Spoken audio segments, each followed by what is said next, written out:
Salut à tous, je vais vous présenter cette fois-ci mes idées en imaginant qu'il y aurait Wii Sport Resort sur Switch. Donc là ça s'appellerait plutôt Switch Sport Resort, ce serait plus mieux, meilleur enfin je vais dire. Parce que Wii Sport sinon c'est comme le jeu de la Wii. Donc je vais vous dire décrire toutes mes idées dans l'ordre que j'ai fait comme dans les précédentes vidéos de idées d'autres jeux que j'attendais. Donc le jeu serait en HD et sur Switch bien évidemment. Un nouveau mode de jeu que j'ai inventé qui se prénommerait mini-jeu sera inclus dans le jeu. Donc il y a plein de mini-jeux à faire dans le jeu. Donc de nouveaux sports sont inclus. Bah de toute façon c'est obligé. S'ils en font Nintendo, c'est obligé qu'il y aura des nouveaux sports. L'île WoW est personnalisable, plus les lieux de sport comme le bowling sont déjà sur la map. Faudrait pas changer ou modifier ça. Ce serait obligé comme dans le précédent qu'il y avait déjà. Environ 50 îles autour de l'île WoW, plus ou moins éloignées, peuvent être explorées en bateau, avion, etc. Autre mode de transport s'il faut. Donc il y aurait 50 îles autour, puisque dans le premier, il y avait l'île WoW et 2 îles autour qu'on pouvait faire du golf. Comme ça. Donc le joueur pourrait se balader seul, avec des mi-ordi ou entre amis, sur l'île WoW et les autres îles alentour à pied, en vélo ou autre sorte de moyens de véhicules, on va dire ça. Parce que les îles sont des espèces de monde ouvert pour le joueur. Comme ça, ce serait largement mieux. Comme un jeu à la première personne, mais on voit le personnage bouger. Comme les jeux Mario. Donc les sports du premier opus, oui, sont de retour. Comme j'avais dit avant, le joueur peut personnaliser son île, c'est-à-dire l'île WoW avec des éléments de décoration obtenus dans des mini-jeux ou des sports. Comme ça, il pourrait décorer comme s'il veut, avec par exemple des mobiliers, j'en sais rien quoi. Comme des piscines ou des choses comme ça, comme je vais dire bien plus tard. Sur les autres îles, il y a de nouveaux sports, j'ai déjà dit, je crois. Enfin, par exemple, il peut y avoir des îles de neige, et il y aurait de la luge ou du ski comme ça. Des tenues pour le joueur et des éléments de personnalisation peuvent être débloqués avec la monnaie du jeu ou obtenus via des mini-jeux ou dans des sports. Donc par exemple la monnaie du jeu pourrait être les points I qui y avait en se baladant avec l'avion dans le premier sur Wii. Bon voilà, ou dans des sports. Possibilité de construire des restaurants, hôtels, parcs et maisons ainsi que d'autres constructions sur l'île ou autre, je voulais dire ça.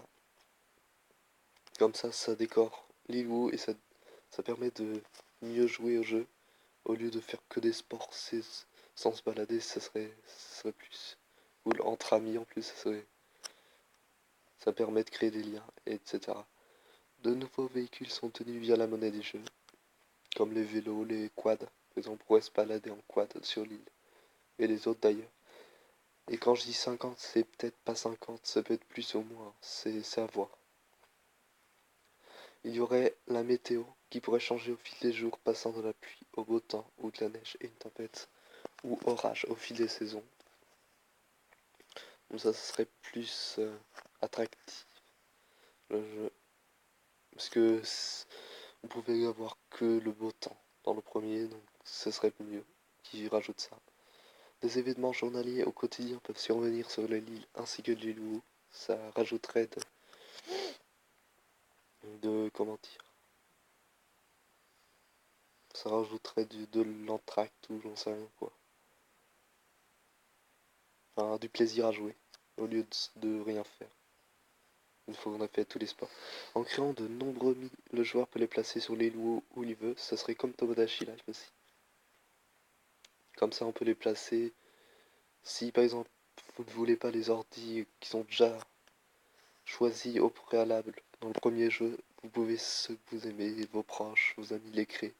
Comme ça, vous pouvez jouer avec eux, même s'ils sont pas là. Et même si vous êtes seul. À Noël, Halloween, Pâques, Saint-Valentin et autres événements de l'année, des événements et quêtes spéciaux apparaissent, ainsi que des enquêtes à effectuer sur les loups. Comme ça là on s'ennuierait pas, on se lasserait pas du tout du jeu. Et comme ça permettrait de ceux qui veulent arrêter, ah c'est Noël, ah c'est Halloween, ils pourront jouer comme ça leur ferait plaisir. Durant ces événements, des objets et éléments de décoration peuvent être obtenus via la monnaie du jeu, mais dans une durée limitée je pense, ou en remportant des mini-jeux ou en pratiquant un sport. Donc c'est comme je dis avant, c'est obtenable ou débloquable facilement, mais que dans ces événements. Au fil de la journée, le jeu peut s'intervertir de jour à crépuscule, puis nuit. Comme ça on peut choisir au lieu de c'est déjà choisi par le jeu d'avant. Des activités comme s'occuper d'un jardin et l'entretenir chaque jour, ou s'occuper d'un parc et de ses animaux, permet, et bien sûr autre chose aussi. C'est pas parce que j'ai mis que ces deux idées qu'on peut pas en rejeter d'autres, bien sûr. Donc cela permettrait de gagner la confiance de ses habitants mis de l'île ou et ainsi remporter des objets ou autres récompenses pour le joueur. Comme ça, impossible de se lasser, on pourrait jouer presque tout le temps, toute l'année. Donc j'espère que ces idées à propos de ce jeu, qui reprend à peu près toutes les idées de celui de Wii, vous plaît, car tous les joueurs qui découvriront cette nouvelle manière de jouer à cet ancien jeu seront grandement satisfaits, et si c'est bien le cas, eh bien abonnez-vous, likez et partagez au maximum à vos proches, vos amis, et commentez aussi. Comme ça, Nintendo pourra peut-être s'intéresser à ces idées que tous ceux qui regardent cette vidéo, et ça me fera plaisir. Et merci d'avance à ceux qui le font, et aussi ceux qui regardent. Donc je vous dis salut, et dites-moi aussi dans les commentaires ce que vous en pensez, si vous avez des idées à me proposer. Et partagez surtout, c'est ce que je veux au maximum. Salut!